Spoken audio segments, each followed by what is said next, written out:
Selamat pagi Bapak Ibu Saudara-saudari. Selamat pagi. Bagaimana kabarnya pagi ini? Baik. Kita bersyukur kepada Tuhan untuk kasih dan penyertaannya sehingga kita dimungkinkan bersama dalam kabar yang baik dan luar biasa itu untuk datang bersama dalam ibadah pada minggu hari ini. Dari bacaan seragam yang telah kita baca, kemudian akan kita renungkan dalam sebuah tema seragam, yaitu hidup bijaksana. Hidup bijaksana. Bapak Ibu Saudara-saudara yang sama dikasihi Tuhan, dalam kehidupan yang kita jalani ini, seringkali pada situasi-situasi tertentu, kita diperhadapkan pada sebuah pilihan tentang jalan mana yang kita akan pilih, tentang keputusan mana yang akan kita ambil. Hidup baik atau hidup tidak baik, menolong orang lain atau membiarkan orang lain dalam kesusahan, rendah hati atau tinggi hati, dan lain sebagainya. Dan dari semua pilihan-pilihan yang kita jumpai, dari semua pilihan-pilihan yang kita temui dalam hidup ini, dibutuhkan kebijaksanaan dalam memilihnya. Jangan sampai karena kita terburu-buru, kita salah pilih. Jangan sampai kalau kita terburu-buru, kita salah jalan, merombok kidoko kalo, dan lain sebagainya. Jadi mesti ada kebijaksanaan dalam memilih sebuah pilihan yang kita temui.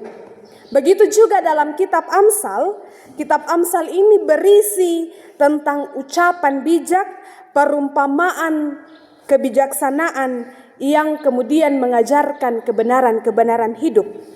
Amsal yang kita baca saat ini dari Amsal 25 ayat 1 sampai 7 yang kita baca saat ini adalah merupakan Amsal Salomo yang dikumpulkan oleh pegawai-pegawai Hizkia Raja Yehuda, yang kemudian di dalamnya berisi petua-petua, berisi nasihat-nasihat tentang kemuliaan Allah.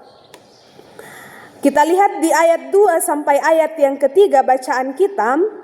Di sini berbicara tentang kemuliaan Allah dan kemuliaan Raja. Jelas di situ dikatakan bahwa kemuliaan Allah merahasiakan atau menyembunyikan sesuatu, dan kemuliaan Raja menyelidiki segala sesuatu. Seperti langit untuk ketinggian dan bumi untuk kedalaman, demikianlah hati raja-raja tidak terduga. Di sini kita bisa belajar bahwa Allah yang baik itu adalah Allah yang maha kuasa, Allah yang bijaksana dalam segala sesuatu dalam kehidupan ini. Beda dengan raja-raja. Raja-raja itu menyelidiki segala sesuatu. Jadi jelas bahwa Allah yang kita muliakan adalah Allah yang maha kuasa dan bijaksana. Kemudian di ayat 4 hingga ayat yang kelima, di sini kemudian memberikan gambaran yang menarik. Di situ dikatakan, buanglah senga dari perak, maka keluarlah benda yang indah bagi pandai emas. Ayat ini kemudian menggunakan ilustrasi tentang proses pemurnian perak.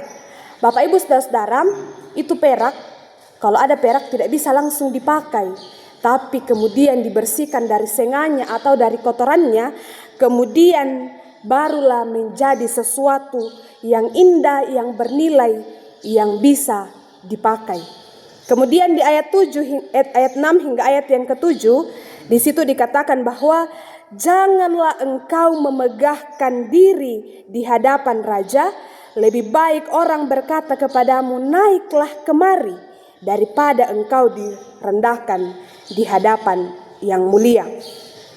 Bagian ini mau mengajarkan kepada kita Bapak Ibu Saudara-saudari bahwa jangan terburu-buru mencari tempat yang tinggi, karena ketika kita meninggikan diri, bisa saja kemudian kita direndahkan. Ini mengajarkan tentang bagaimana kita sebagai orang-orang percaya hidup dalam kerendahan hati.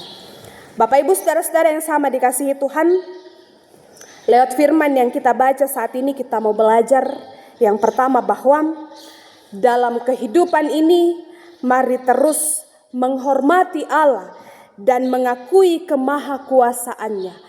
Karena kekuasaan Allah melampaui segala sesuatu yang dirancangkan oleh manusia, bahkan yang dirancangkan oleh ciptaannya. Kemahakuasaan Allah melampaui segala sesuatu dalam hidup ini, melampaui rancangan manusia, bahkan rancangan para raja-raja. Di antara kita tidak ada yang mengetahui rancangan Allah. Akau moralana kaboa puang lan katuan tamakale atau dong bongi. Itulah mengapa kita harus menghargai, menghormati, dan mengakui bahwa dalam hidup ini hanya Allah yang berkuasa, termasuk atas diri saya dan diri Bapak Ibu, saudara-saudari. Kemudian yang kedua, dalam kehidupan ini mari berefleksi, mari merenungkan kehidupan kita.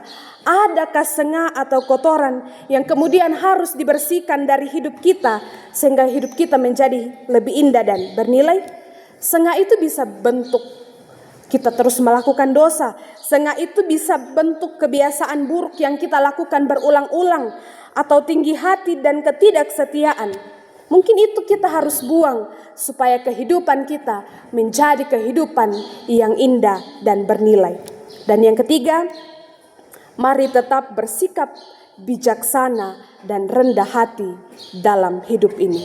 Mari Bapak Ibu saudara-saudari, hidup bijaksana, hidup saling menghormati dan rendah hati, sehingga hidup kita berkenan menjadi berkat bagi sesama.